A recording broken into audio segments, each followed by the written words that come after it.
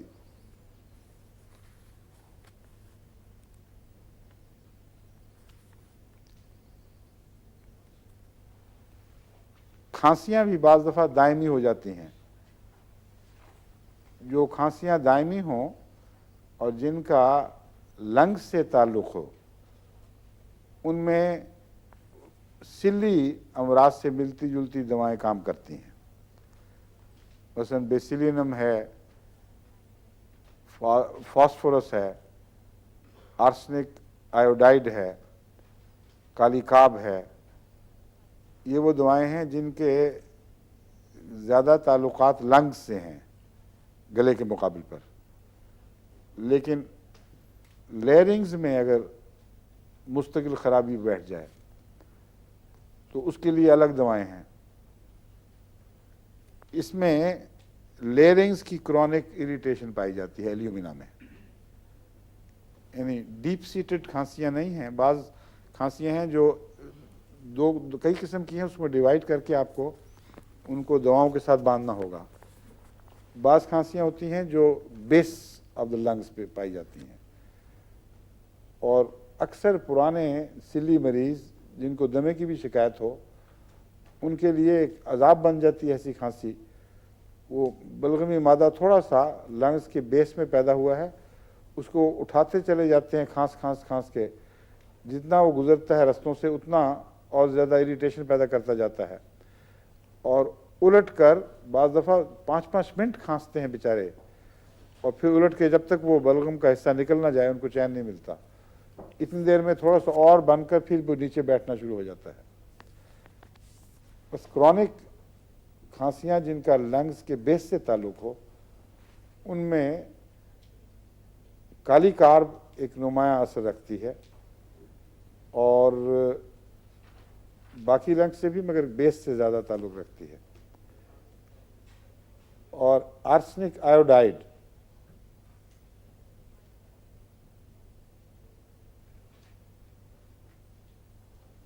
ایک ڈاکٹر ہمارے وہاں تھے افریقہ میں، ڈاکٹر ضیاء الدین صاحب، جانتے تھے آپ ان کو؟ بہت ہی غیر معمولی اخلاص والے، بہت بااخلاق، اور ربوہ میں جتنے دیر رہے سارے ربوہ کو انہوں نے اپنا گرویدہ بنایا ہوا تھا. غریب عورتوں کے وہ ہمدرد اور نادار مریضوں کے لیے ایک رحمت. بہت اچھا انسان تھا. وہ افریقہ گئے تو وہاں وہ بہت بیمار ہو گئے. ان کو یہی بیماری تھی، لنگز کے بیس سے تکلیف اٹھتی تھی، اور بعد میں غالباً اسی بیماری سے ان کی وفات ہوئی. ان کا بیٹا آج کل ایک واقف زندگی ڈاکٹر گواٹے میں کام کر رہا ہے، جمال الدین. تو ڈاکٹر ضیاء الدین صاحب ربوہ میں ایک دفعہ مجھے ملے. بڑے ہمبل سے آدمی تھے. مجھے مسکراتے ہوئے کہتے ہیں کہ میں تو ایلوپیتھی ڈاکٹر ہوں، مگر میری یہ کھانسی ہے، اس کا میرا علاج بتائیں کوئی. تو ان کو میں نے ایک تو یہ دوا دی تھی آرسنک آیوڈائڈ، اور ایک کالی کاب، اور کچھ فائدہ ہوا. اور کچھ بیماری چونکہ کرونک تھی زیادہ انہوں نے استعمال نہیں کی ہوگی، پھر دوبارہ عود کر آئی. افریقہ جب تھے تو زیادہ تکلیف ہو گئی، تو انہوں نے باقاعدہ انگلستان آ کر یہاں کے چوٹی کے ہومیوپیتھ سے وقت لیا، اور اس کو 100 پاؤنڈ فیس بھی دی اور نسخہ لکھوایا. تو جب میں ان سے پھر ملا تو بہت ہنستے تھے. مجھے کہتے کہ میں نے ایک چیز دکھانی ہے. جیب سے وہ چٹ نکالی کہ یہ نسخہ ہے جو اس انگریز نے مجھے لکھ کے دیا تھا، اتنا میں نے خرچ کیا، اور یہ ایگزیکٹلی وہی نسخہ ہے جو آپ نے مجھے یہاں مفت دیا تھا۔ ایسا کئی دفعہ ہوتا ہے، کئی دفعہ ہو چکا ہے۔ ہومیوپیتھ چاہے کہیں ہو، کسی وقت بھی کسی کو دیکھے، اگر وہ علامتوں پر جائے گا تو وہی دوائی دے گا، اس لیے زیادہ خرچ کر کے لیں یا کم مفت لے لیں، یہ آپ کی مرضی ہے۔ حضرت ابا جان جب بیمار تھے تو ربوہ میں کبھی کبھی میرا بھی داؤ لگتا تھا، تھوڑا سا میں علاج کر لیتا تھا، لیکن مستقلاً تو بھائی منور کی راجدھانی تھی ایلوپیتھک کی، تو چھوٹی آپا کو، ام متین کو، وہ بھی اس وقت سن رہی ہوں گی، ان کو یاد ہے کہ میں نے وہاں ایک دوائی ان کی تجویز کی، لیکن اس کو معمولی سمجھ کے شاید استعمال کیا یا نہیں، مجھے اب یاد نہیں۔ ابا جان یہاں انگلستان آئے 55 میں، اسی سفر میں بھی آیا تھا پہلی دفعہ، اور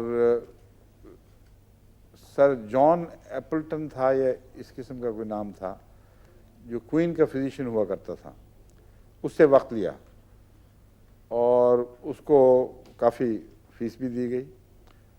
اس نے جو نسخہ، جو پوٹینسی دی، وہ میں نے ہی وہی تھی جو میں نے ربوہ میں دیا تھا نسخہ، اور اسی پوٹینسی میں۔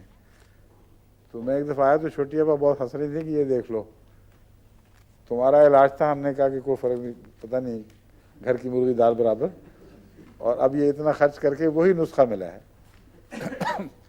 تو ہومیوپیتھک تک بازی نہیں ہے، اگر آپ سائنٹیفک علاج کریں گے تو ہر جگہ کا ڈاکٹر وہی علاج تجویز کرے گا۔ کیوں نہیں، وقت ہو رہا ہے؟ ابھی ہے نا؟ اچھا ٹھیک ہے۔ ایلیومینا کا میں دیکھ لوں، بواسیر کے زخموں میں بھی کام آتی ہے، اور مردانہ اور زنانہ اور تکلیفوں میں بھی کام آتی ہے، پرانی دائمی کھانسی میں بھی کام آتی ہے، اور اس کی خاص علامت یہ ہے کہ لنگ سے اس کا تعلق نہیں ہے، ہوگا تو میرے علم میں نہیں، مگر لیرنگ سے ہے، اور وہاں خراش ہو اور بار بار کھانسی اٹھے اور وہ مستقل عادت بن جائے تو اس میں ایلیومینا کام آتی ہے۔ لیکن ایک نزلے کے بعد بعض دفعہ لوگوں کو لمبا عرصہ تک یہاں خراش کے ساتھ کھانسی اٹھتی رہتی ہے، وہ مزمن تو نہیں ہے، دائمی تو نہیں ہے، مگر کافی دیر چمٹی رہتی ہے، وہاں رسٹاکس بہت اچھا کام کرتی ہے۔ ایلیومینا کی بجائے رسٹاکس 200 میں ایک خوراک دیں۔ مجھے بھی اسی قسم کی مصیبت چمٹی رہا کرتی تھی کافی عرصہ یہاں بھی، اور رسٹاکس کے متعلق یہ لکھا نہیں ہوا کہ اس قسم کی کھانسیوں میں کام آتی ہے۔ تو جب میں نے دیکھا کہ عام طور پر دوسری دوائیں کام نہیں کر رہیں، اپنا وقت لیتی تھی وہ، تو پھر مجھے ایک دفعہ خیال آیا کہ اب میں اپنی طرف سے، اس کو پنجابی میں گویڑ لگانا کہتے ہیں نا، کہ میں دیکھوں کیا ملتی جلتی چیزیں کام کر سکتی ہیں۔ تو رسٹاکس میں چونکہ ایگزیما بھی ہے، خارش بھی ہے، اور کچھ دیر اگر کروٹ بدلیں تو آرام دے کر پھر دوبارہ شروع ہو جاتا ہے۔ تو ان چیزوں کو ملا کر میں نے سوچا کہ ایسی اریٹیشن جو کھانسنے سے 1-2 منٹ کے لیے آرام دیتی ہے پھر دوبارہ ہوتی ہے، مزاج رسٹاکس سے ملتا ہے۔ تو رسٹاکس کھائی تو حیرت انگیز اثر ہوا۔ اس دن کئی دن کی یہ مصیبت تھی، نماز پہ گیا ہوں، کوئی کھانسی نہیں اٹھی، بعد میں اور جگہ اپنے باتیں کرتا رہا ہوں، کوئی کھانسی نہیں اٹھی، ایک معمولی سا آواز میں بھاری پن سا رہ گیا تھا، جس طرح آرام آ جائے تو کچھ اس کا اثر باقی رہ جاتا ہے۔ تو رسٹاکس کو پھر میں نے اور مریضوں پہ بھی استعمال کیا ہے۔ ایسے مریض جن کی لیرنگز کی خارش ذمہ دار ہو، وہاں رسٹاکس کام کرتی ہے۔ گہرے لنگ سے اثر رکھنے والے جو زہر ہیں یا جو جراثیم ہیں، ان میں رسٹاکس کی بجائے بیسیلینم، برائیونیا، یہ آرسنک آیوڈائڈ، کالی کاب، اور لائکوپوڈیم بھی، بیلاڈونا، عارضی طور پر کام کرنے کے لیے، آرسنک، یہ سب وہ چیزیں ہیں، سلفر، یہ بھی بہت کام کرتی ہے۔ تو ان کا تعلق مستقل ٹھہر جانے والی مرضوں سے ہے جو زیادہ لنگ سے تعلق رکھتے ہوں۔